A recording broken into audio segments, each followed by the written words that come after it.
कांग्रेस नेता की सिंधिया को ललकार, उनकी बपौती नहीं है ग्वालियर चंबल संभाग। सिंधिया को नेता प्रतिपक्ष ने दी चुनाव लड़ने की चुनौती।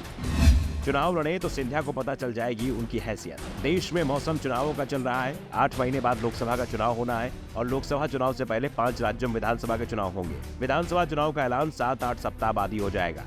उम्मीद है कि 15 अक्टूबर तक मध्य प्रदेश, छत्तीसगढ़, राजस्थान, तेलंगाना और मिजोरम में विधानसभा का चुनाव का ऐलान हो सकता है।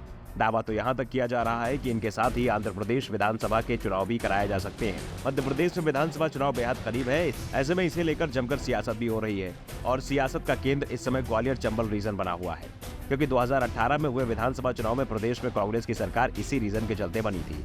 तब यहाँ की 34 सीटों में से 26 सीटों पर कांग्रेस को जीत मिली थी। इसी जीत के बाद सिंधिया ने सीएम पद पर दावा ठोक दिया था, लेकिन हाईकमान ने जब सीएम कमलनाथ को बना दिया, बाद में सिंधिया ने जब बगावत की तो ग्वालियर चंबल संभाग के कांग्रेस के अधिकांश विधायक इस्तीफा देकर सिंधिया के साथ चले गए। ऐसे में कांग्रेस के लिए ये चुनाव बदले का चुनाव है, तो सिंधिया के लिए ये अपने दबदबे को दिखाने का चुनाव है। बदले और दल बदले की लड़ाई में अब तीखे बयानबाजी शुरू हो गई है। बात औकात और बपौती पर पहुंच चुकी है। दरअसल जब तक सिंधिया कांग्रेस में थे तब तक यहाँ पर कांग्रेस की राजनीति उनके इर्द गिर्द ही घूमती थी।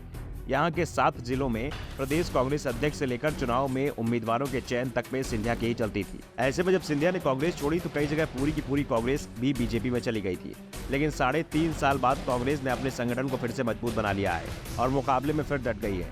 और अब जो सर्वे आ रहे हैं वो बता रहे हैं कि एक बार फिर ग्वालियर चंबल रीजन में कांग्रेस को बढ़त मिलती दिख रही है, इसलिए बीजेपी यहाँ सबसे ज्यादा मेहनत कर रही है।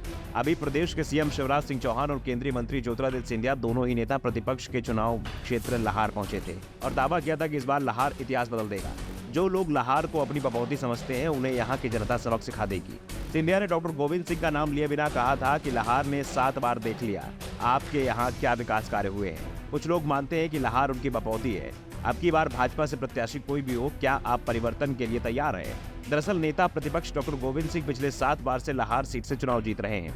1989 का विधानसभा चुनाव उन्होंने जनता दल की टिकट पर जीता था। उसके बाद का हर चुनाव वो कांग्रेस के टिकट पर जीते हैं। ग्वालियर चंबल संभाग में वो अकेले ऐसे नेता हैं जो लगातार 7 बार एक ही सीट से चुनाव जीत रहा है और 8वीं बार भी मुकाबले में है। डॉक्टर सिंह का कांग्रेस का टिकट पक्का माना जा रहा है, क्योंकि आज कांग्रेस में उनकी जो हैसियत है वो खुद के टिकट को सेव करने के साथ ही आधा दर्जन से ज्यादा दूसरे उम्मीदवारों को भी टिकट दिलाने की है। ऐसे में डॉक्टर सिंह को उनके ही गढ़ में चुनौती देते हुए सिंधिया ने कहा कि लाहार किसी की बपौती नहीं है। इस बार यहाँ 2 भाइयों की जोड़ी काम नहीं करेगी, यहाँ बीजेपी का कमल खिलेगा। भाइयों की जोड़ी का मतलब पूर्व सीएम दिग्विजय सिंह और डॉक्टर गोविंद सिंह से है, लेकिन डॉक्टर गोविंद सिंह ने भी तुरंत ही सिंधिया को उनके बयान का जवाब दे दिया। डॉक्टर सिंह ने कहा कि चंबल का पानी गद्दारी नहीं करता, चंबल का पानी जिस थाली में खाओ उसमें छेद नहीं करता। सिंधिया जी स्वयं को राजमाता से जोड़ देते हैं, राजमाता के भाइयों का अपमान करते हैं, उनकी बेटियों यानी कि बुआ का हक नहीं देते हैं। पहले राजमाता के आदर्शों को अपनाएं। इसके साथ ही उन्होंने सिंधिया को चुनौती देते हुए कहा कि अगर सिंधिया जी लाहार में बपौती मेरी नहीं है आपकी है तो लाहार से आकर चुनाव लड़ लें, सभी को अपनी स्थिति का अंदाजा हो जाएगा। Bureau report, the Dhakad news.